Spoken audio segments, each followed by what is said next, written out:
Class 10th में द्वितीय पाठ को पढ़ेंगे। इसका नाम क्या है? बुद्धि वर्णवती सदा, मतलब सदा बुद्धि ही क्या होती है? बलवान होती है। तो इस अध्याय में हम बुद्धि से संबंधित पढ़ेंगे कि सदा बुद्धि ही बलवान होती है। तो इसमें सबसे पहला इसका जो पाठ्य परिचय हो उसको पढ़ेंगे कि प्रस्तुतो अयम पाठ है। प्रस्तुत पाठ क्या है? सुख सप्तति कथा ग्रंथ संपादनम कृत्वा संगीर्णो अस्ति। सुख सप्तति कथा संग्रह से संपादन या संग्रहित किया गया है। अत्र पाठांशे स्वलघु पुत्राभ्याम सह काननमाग्रेण प्रत्यग्रहम प्रति गमचत्र बुद्धिमित नामम है महिलायाः मति कौशलम प्रदर्शितम वर्तते। अर्थात इस पाठ के अंश में क्या है? छोटे पुत्रों के साथ जंगल के रास्ते में पिता के घर की ओर जाती हुई बुद्धिमती नामक महिला और के बुद्धि कौशल के बारे में क्या है? दिखाया गया है।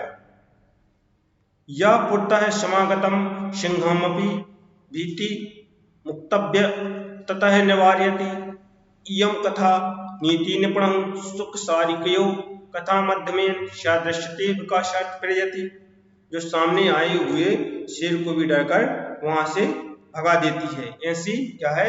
एक महिला के बारे में बताया गया है। यह कथा नीति से निपुण सुख है। नीति निपुण सुख सारिकी, नीति निपुण और सारिका की कथा के माध्यम से क्या है? विकास के लिए प्रेरित की गई है। अब इस कथा को पढ़ेंगे। तो इस कथा में क्या है? बुद्धि ही बलवान है। इससे संबंधित इस कथा को पढ़ेंगे। इसमें जो सबसे फर्स्ट पैराग्राफ है वो है अस्ति द्युलाख्यो ग्राम है। अर्थात द्युला नामक क्या है? एक गांव था। तत्र राज सिंह है नाम राजपुत्र बसती। इसमें वहां राज सिंह नामक राजा का पुत्र रहता था। तो राज सिंह राजा था, उसके पुत्र का क्या नाम था? राजपुत्र। वहां पर क्या कहता था? रहता था। एकता केनापि आवश्यकता कार्येण तस्य भार्या बुद्धिमती पुत्र द्वयपेता पितुग्रहम प्रतिचलिता। एक बार किसी आवश्यकता कार्य के लिए उसकी जो पत्नी थी बुद्धिमती अपने दो पुत्रों के साथ पिता के घर की ओर चली। मार्गे मतलब रास्ते में, गहन कान के सा एक व्याघ्रम दर्शति। व्याघ्रम मतलब क्या होता है? शेर। तो उसमें क्या हुआ कि रास्ते के घने जंगल में एक व्याघ्र मतलब बाघ, तो एक बाघ दर्शति मतलब दिखा। तो उसको बाघ को उसने देखा। सा व्याघ्र मग्ग चित्रम दृष्टत्वा धारष्ट्या पुत्रौ चपेटिया प्रहत्या। अर्थात उसने बाघ को आता देखकर क्या किया कि दोनों पुत्रों को थप्पड़ मारकर कहा। क्या कहा? कथमेको कशु व्यग्र भक्षण्यात् कलहम कुरुत। क्यों एक बाघ को खाने के लिए झगड़ा कर रहे हो? उसने क्या कहा कि क्यों एक बाघ को खाने के लिए झगड़ा कर रही हो?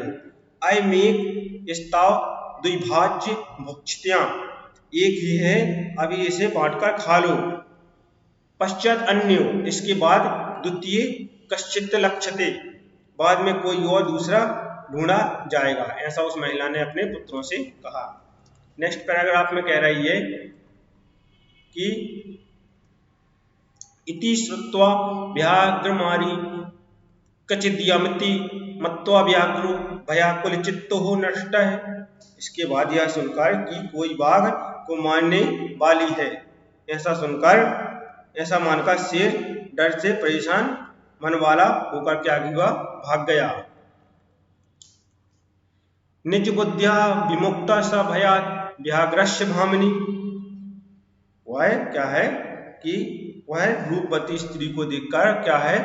वो जो शेर था, स्त्री अपनी बुद्धि के द्वारा व्याघ्र से मुक्त हो गई। अन्योपि बालिके मुच्यते महतो भयात्। और क्या हुआ इसके बाद कि संसार में दूसरे भी बुद्धिमान लोग बड़े से बड़े भय को छूट जाते हैं।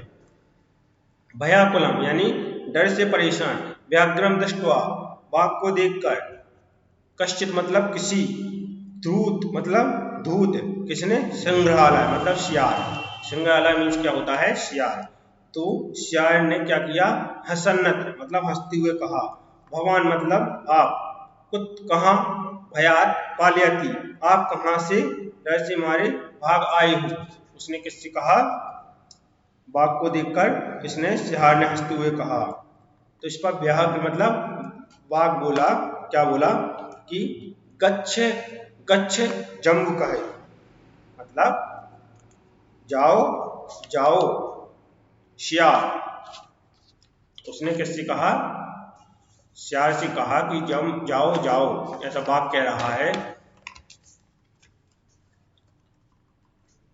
तुमपि मतलब तुम भी, कश्चित् मतलब किसी, गूढ़ प्रदेश न मतलब गुप्त प्रदेश में, यतो व्याघ्रमिति या शास्त्रे क्योंकि बाघ को मारने वाली जो शास्त्रों में सुनी जाती है, तायाम हनुमानाभ्यम परम गृहीत कर जीवितो नष्टम शीघ्रम तदग्रह, जो शास्त्रों में सुनी जाती है उसके द्वारा मुझे मारना क्या है? आरंभ किया गया है। परंतु क्या हुआ कि परंतु हथेली के प्राण रखकर मैं वहां से क्या है? भाग आया हूँ। ऐसा कौन कह रहा है? ऐसा बाघ कह रहा है। तो इस पर श्रृंगाल क्या कह रहा है कि व्याघ्र मतलब अरे बाघ, त्या महापुत्रम आवेदितम यमुना नुपाशिदीप विवेशी, तुमने बड़ी हंसी से बात बताई है कि मनुष्य से भी आप डरते हो। ऐसा कौन कह रहा है? ऐसा बाघ कह रहा, सियार कह रहा है बाघ से कि ऐसी आपने हंसी की बात बताई है कि आप भी बाघ होकर के मनुष्य से डरते हो। जम्बुकः मतलब जम्बुकः क्या कहता है कि व्याघ्र कह रहा है प्रत्यक्षमेव, यानी प्रत्यक्षमेव मया शात पुत्रो वेवेश्यो मामुत्रम कलामयं चपेटिया प्रहंति दृष्टत्वा, यानी अरे बाघ कह रहा है मेरे द्वारा सामने हुए अपने दोनों पुत्रों को मुझे खाने के लिए झगड़ा करने से क्या कर रही थी? मना कर रही थी। इस पर क्या कहता है? जम्बुकः, जम्बुकः मतलब सियार, बाघ। तो जम्बुकः मतलब सियार, सियार क्या कहता है? स्वामिन स्वामी, जहां यास्त्रुतो सा धूत्रा तत् गमत्याम, जहां वह धूर्ता है वहां जाओ हे बाघ। तौ पुनः तत्र गतस्य सह सम्मुख समीपक्षते यदि तर्ह्य त्वया अहम हन्वत्तव्यः इति, तुम्हारे फिर से वहां जाने पर यदि वह सामने भी देखती है तो तुम मुझे क्या है? मार सकती हो।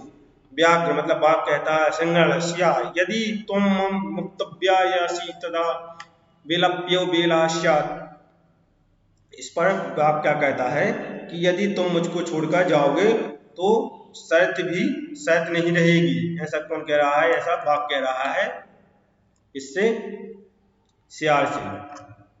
जम्बुकः सियार कह रहा है कि यदि एवं ताहि मां निजगले बरध्वश्चल सत्वरम, मतलब इसमें कह रहा है कि यदि ऐसा है तो मुझे अपने गले में बांधकर चलो जल्दी से, वो कह रहा है। तो इस पर कौन कह रहा है? व्याघ्र तथा कृत्वा कानन यातु, वह बाघ वैसा ही करके कहाँ गया? जंगल में गया। श्रृंगलेन सहितम पुनरात्यम व्याघ्रम दूतम दृष्ट्वा भाग्यवती, सियार के सहित फिर से आते हुए बाघ को देखकर वह बुद्धिमती ने फिर से क्या सोचा? उसने सोचा चिंतितवती मतलब चिंता करके सोचा, जम्बुकृतो प्रसादित व्याघ्रात् कथम मुक्त्यात्, तो सियार के द्वारा उत्तेजित हुए बाघ को कैसे छूटा जाए? ऐसा उसने बुद्धिमती स्त्री ने सोचा। परम मतलब परंतु, प्रत्युमपमतिः सा जम्बुकर माक्षिप्निर्गलत्या तरजत्यम वाच, अति शीघ्र सोचने वाली वह सियार से झिझकती हुई अंगुली से डांटती हुई बोली। क्या बोली? श्लोक के माध्यम से, रे धूर्त त्वया दत्तम महा व्याघ्रतम पुरा, अरे धूर्त तुमने पहले मुझे 3 भाग दिए थे। विश्व स्त्य कामिनीये कथम यासी पद्मना, विश्वास दिलाकर आज एक लाकर कैसे जा रहे हो, ऐसा उसने शेर के लिए मतलब बाघ के लिए किससे कहा, सियार से कहा। इत्युक्त्वा धाविना तूर्णं व्याघ्रमाकी भयंकरा व्याघ्रो अपि सहसा नष्टः गलबद्ध सृगलकः। ऐसा कह रहा है, ये अब बताओ, ऐसा कहकर डरावनी व्याघ्रमाग्री शीघ्र दौड़ी। गले में बंधे हुए सियार वाला बाघ भी अचानक क्या हुआ, भाग गया। ऐसा बुद्धिमती जो स्त्री थी उसने कहा। एवं प्रकारेण बुद्धिमती व्याघ्रजात, इस प्रकार बुद्धिमती बाघ से उत्पन्न डर से फैसे हुआ है क्या हो गई, पुनरअपि मुक्तावगत हुआ है, मुक्त हो गई। अतः ये उच्यते, इसलिए ही कहा गया है, क्या कहा गया है कि बुद्धि बलवती तन्वी सर्वकार्येषु सर्वदा, हमेशा सभी कार्यों को क्या है, बुद्धि ही बलवान होती है, इसलिए सभी कार्य क्या है, बुद्धि से करना चाहिए। तो इस अध्याय में जो द्वितीय पाठ था उसमें क्या है, बुद्धि ही बलवान है, इस पर आधारित ये कथा पढ़ी है। इसमें इस अध्याय में यह सीख मिलती है कि सभी कार्य जो है बुद्धि से करना चाहिए। इसके बाद हम नेक्स्ट वीडियो में इसके अभ्यास के जो क्वेश्चन आंसर हैं उनको पढ़ेंगे। धन्यवाद।